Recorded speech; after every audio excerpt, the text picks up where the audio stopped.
శ్రీమాత్రే నమ. జై గురు దత్తాత్రేయ నమ. ఈ వీడియోలో మనం అక్టోబర్ 9వ తారీఖు నుంచి ఫిబ్రవరి 4వ తారీఖు వరకు వక్ర గమనంలోకి మారబోతున్నటువంటి గురుగ్రహ ప్రభావం వివిధ రాశుల మీద ఏ విధంగా ఉండబోతుంది అన్న విషయాన్ని మనం ఈ వీడియోలో పరిశీలించే ప్రయత్నం చేద్దాం. గ్రహాలలో అత్యంత శుభగ్రహాలలో గురువు ప్రథముడుగా ఉండడం జరుగుతుంటుంది. దాని తర్వాత శుక్రుడు, శుభగ్రహాలతో కలిసినటువంటి బుధుడు, అలాగే పాపగ్రహాలుగా శని, కుజ, రవి, రాహుకేతువులు ఉంటాయి. అంటే ఏదైనా ప్రతి ఒక్కరూ కూడా ఒక విద్యలో విజయం సాధించాలన్నా, వివాహం జరగాలన్నా, సంతానం కలగాలన్నా, సంస్కారం, జ్ఞానం, విజ్ఞానం రావాలన్నా గురువు యొక్క అనుగ్రహం తప్పనిసరిగా జాతకుడిపై ఉండాలి. మరి జాతకుడు జన్మించినప్పుడు అతని జాతకంలో గురువు ఎంత బలంగా ఉంటే అతడు జీవితంలో అన్నీ కూడా, అంటే విద్య సకాలంలో పూర్తవడం, సకాలంలో వివాహం జరగడం, సంతానం కలగడం, జీవితంలో స్థిరపడడం, ఇవన్నీ కూడా ఒక పర్ఫెక్ట్ షెడ్యూల్ ప్రకారం జరుగుతుంటాయి. అదే గురువు బలహీనుడై పాపగ్రహాలతో కలిసి ఉన్నప్పుడు, అంటే ఒక విధంగా రాహుతో కలిసి గురుచండాల యోగం ఏర్పడిన, అలాగే శనితో కలిసి ఒక విధంగా అది మంచి యోగం అయినప్పుడు కూడా అభివృద్ధి ఆలస్యం అవుతూ ఉంటుంది. సో ఈ విధంగా కంపల్సరీగా ప్రతి ఒక్కరి జన్మజాతకంలో గురువు బలంగా ఉండాలి. గురువే జీవకారకుడు. నాడీ శాస్త్ర ప్రకారం గురువుని ఆధారంగా తీసుకొని ఆ జాతకుడి యొక్క మొత్తం జీవితం విశ్లేషించడం జరుగుతూ ఉంటుంది. అంటే మొత్తం గురువు ఒక రాశి నుంచి ఒక రాశిలోకి మారడానికి సంవత్సర కాలం, మొత్తం 12 రాశులు మారడానికి 12 సంవత్సరాలు పడుతుంది. ఈ విధంగా క్యాలిక్యులేట్ చేస్తూ మరి నాడీ శాస్త్ర ప్రకారం మరి జాతకుడికి ఎప్పుడు పెళ్లి జరుగుతుంది, ఎప్పుడు ఉద్యోగం వస్తుంది, ఎప్పుడు అనారోగ్యం కలుగుతుంది, ఎప్పుడు సంతానం కలుగుతుంది, ఇవన్నీ కూడా సులభంగా తెలుసుకోవచ్చు గురువు యొక్క గమనం ఆధారంగా నాడీ శాస్త్ర ప్రకారం. మరి అటువంటి గురువు సాధారణంగా సంవత్సరంలో ప్రతి సంవత్సరం కూడా జరుగుతుంటుంది. ఇప్పుడు ఈ సంవత్సరం ప్రత్యేకంగా కొత్తగా కాదు. ప్రతి సంవత్సరం 4 నెలలు సుమారు అటు ఇటుగా రవి యొక్క గమనాన్ని అనుసరించి, అంటే సూర్యుడికి గురువుకి మధ్యన ఉన్నటువంటి డిస్టెన్స్ ఆధారంగా గురువు వక్ర గమనం పొందడం జరుగుతూ ఉంటుంది. అంటే కొద్దిగా ఆ వేగంలో మార్పు రావడం, కొద్దిగా అటు ఇటు టెక్నికల్గా మార్పులు వస్తాయి. దానికన్నా ముందు టెక్నికల్గా అందరూ అనుకున్నది ఏంటంటే గురువు వక్రించి ఉన్నాడు. శుభగ్రహాలైనటువంటి ఏది గ్రహమైనా వక్రించినప్పుడు తన యొక్క బలాన్ని విపరీతంగా పెంచుకోవడం జరుగుతూ ఉంటుంది. కుంభరాశి వారికి గురువు వక్రగమనం వల్ల గతంలో కన్నా చాలా ఉత్తమ ఫలితాలు పొందే అవకాశం ఉంటుంది.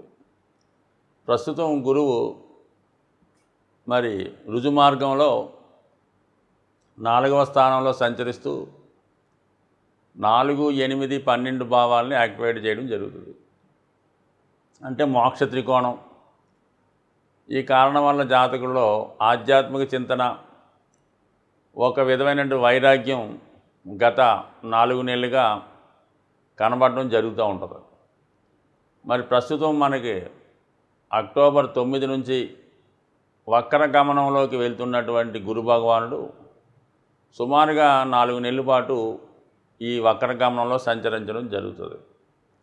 ఇది ఒక విధంగా కుంభరాశి వారికి బాగా కలిసి వచ్చే అంశం లేదా ఉపయోగపడే విషయమే. అంటే గురువు వక్రగమనం ప్రతి సంవత్సరం సుమారుగా 4 నెలలు వక్రగమనంలో ఉండడం జరుగుతుంది. ఆ సమయంలో జాతకుడికి ఇంకో గొప్ప అవకాశాన్ని ఇవ్వడం జరుగుతూ ఉంటుంది. అంటే గతంలో చేసినటువంటి పొరపాట్లు సరిదిద్దుకునే విధంగా ఏ విషయమైనా అవ్వచ్చు, అది విద్య అవ్వచ్చు, వ్యక్తిగత వ్యవహారాలు అవ్వచ్చు, ఆర్థిక విషయాలు అవ్వచ్చు, వాటి నుంచి బయటపడి దాన్ని మళ్ళా సరి చేసుకొని జీవితాన్ని మళ్ళా మంచి ట్రాక్లో నడిపించే విధంగా గురువు ప్రతి సంవత్సరం కూడా ఈ విధంగా ఉండడం జరుగుతూ ఉంటుంది. మరి ప్రస్తుతం గురువు యొక్క మార్పు అంటే యాక్చువల్గా వృషభ రాశిలోనే ఉంటాడు 4వ స్థానంలో. అయితే టెక్నికల్గా తన పూర్వరాశి అయినటువంటి మేషరాశి యొక్క లో ఉంటే ఏ ప్రభావాన్ని ఇస్తాడో ఆ ప్రభావాన్ని కూడా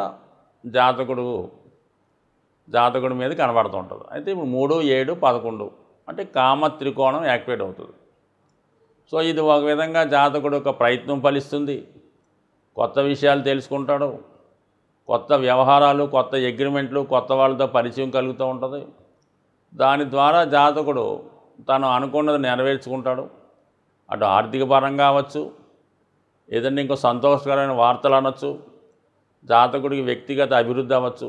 ఇవి కలగడం వలన జాతకుడు గతంలో కన్నా చాలా ఉత్సాహంగా సంతోషంగా ఉండే అవకాశం ఉంది. ముఖ్యంగా మరి ప్రస్తుతం ఉన్నటువంటి గ్రహస్థితి ఆధారంగా ప్రయత్నం చేసినప్పుడు గత కొంతకాలంగా కుంభరాశి వారికి వివాహ ప్రయత్నాలు చాలా విధంగా ఇబ్బంది పెట్టడం జరుగుతూ ఉంది. వచ్చిన సంబంధాలు నచ్చకపోవడం, వచ్చిన ఏదో కారణాల వల్ల రిజెక్ట్ చేయడం, జాతకుడు మనసులో ఒక ఉద్దేశం పెట్టుకొని వేరే కారణాలు తల్లిదండ్రులు చెప్తూ ఈ విధంగా వాయిదా వేయడం జరుగుతుంటుంది.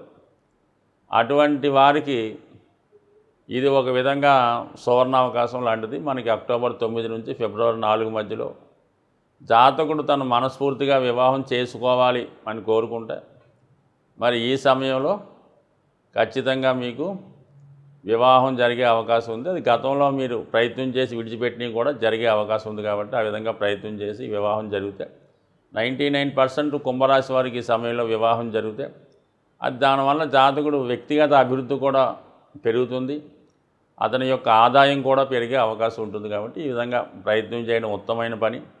అలాగే జాతకుడు ఏదైనా వ్యాపార వర్గంలో ఉన్న అతనికి కొత్త ఖాతాదారులు ఏర్పడడం, జాతకుడు తన యొక్క దైనందిన వ్యవహారాలు, వ్యాపార వ్యవహారాలు చాలా కొత్తగా ప్రజెంట్ చేస్తూ ఉంటాడు. గతంలో కన్నా చాలా ఉత్సాహంగా కనబడుతూ ఉంటాడు.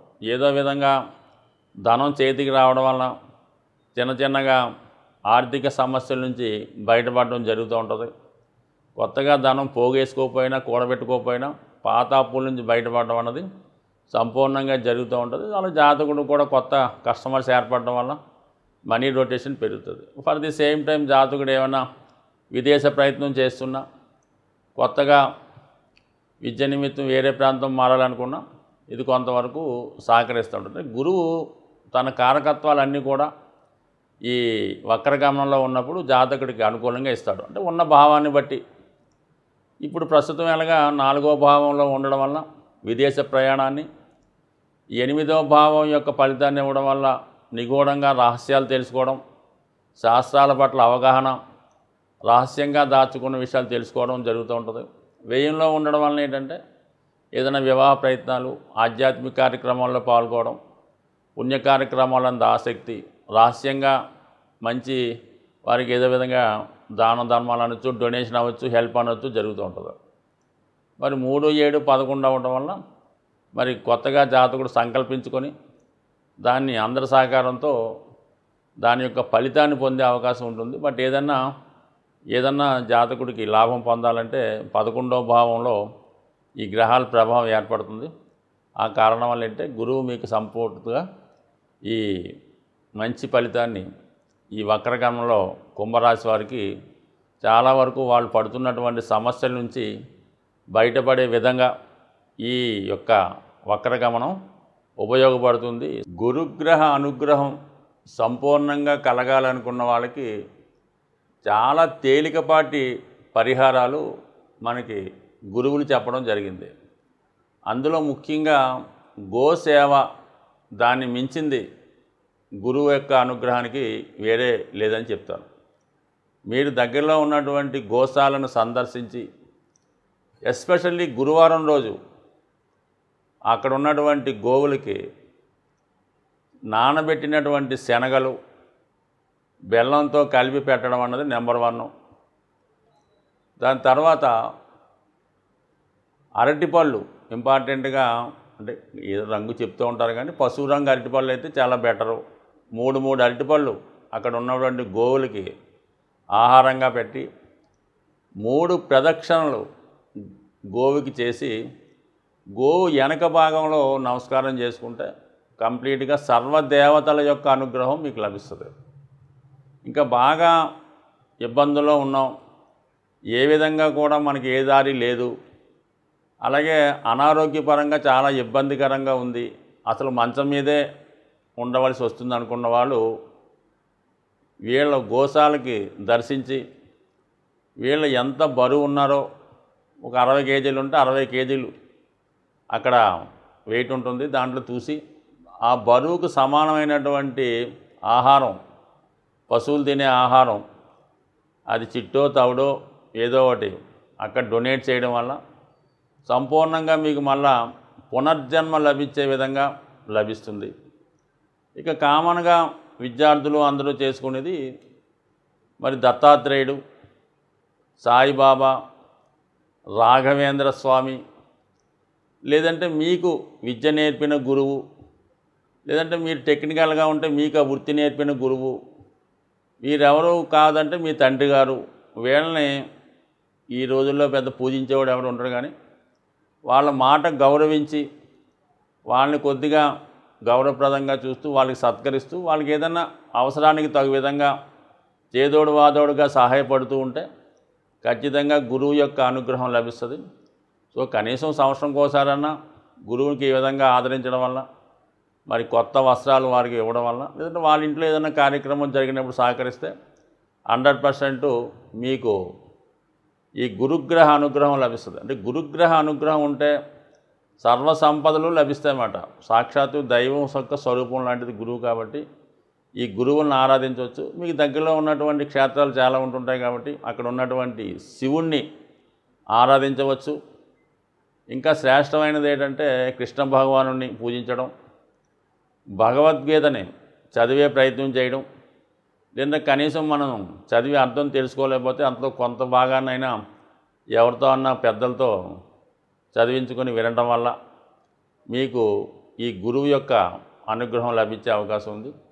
ఈ విధంగా ఉంటూ ఇంకా బెటర్గా కావాలంటే పసుపు రంగు వస్త్రాలు ధరించడం, స్త్రీలైతే మరి ఈ పసుపుని ఎక్కువగా వాడటం, ఇవన్నీ చేసుకోవడం వల్ల వీలైతే ఒక పసుపు కొమ్ము పసుపు రంగు దారంతో ఈ చేయికి కట్టుకోవచ్చు, కుడి చేయికి కట్టుకోవడం వల్ల కూడా ఈ గురుగ్రహ అనుగ్రహం లభిస్తుంది. అంటే కనక పుష్యరాగం ధరించలేని వారు ఒక మంచి పసుపు కొమ్ముని జేబులో పెట్టుకోవడం వల్ల కూడా ఫలితం కలుగుతుంది.